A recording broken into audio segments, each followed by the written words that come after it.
Praise the Lord.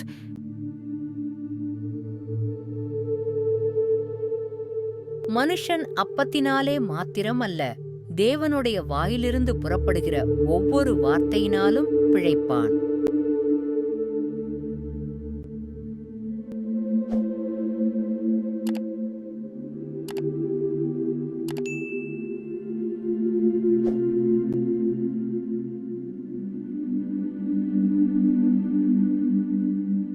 இன்றைய வேதவசனம்.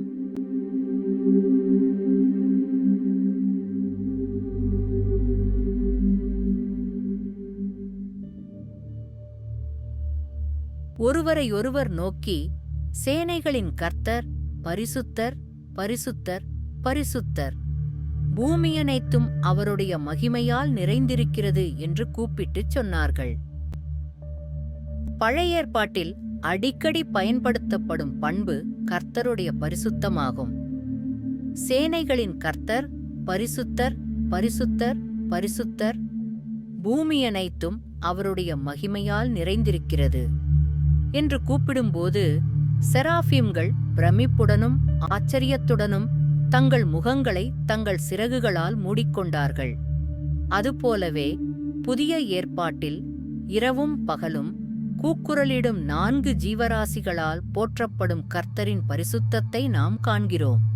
இருந்தவரும் இருக்கிறவரும் வரப்போகிற சர்வ வல்லமையுள்ள கர்த்தராகிய கர்த்தர் பரிசுத்தர், பரிசுத்தர், பரிசுத்தர் என குறிப்பிடப்பட்டுள்ளதை நாம் காண்கிறோம்.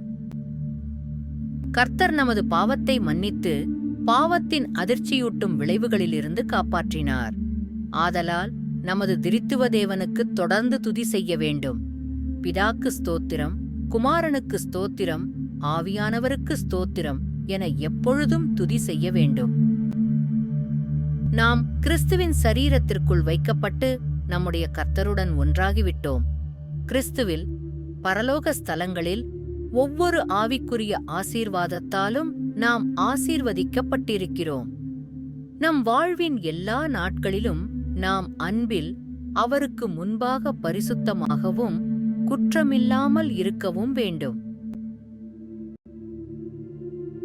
கர்த்தருடைய பரிசுத்தத்தின் அழகில் அவரை வணங்குவோம். நம்முடைய மகிமையான பரிசுத்தமான தேவனுக்கு முன்பாக பிரமிப்பு மற்றும் ஆச்சரியத்துடன் வணங்குவோம்.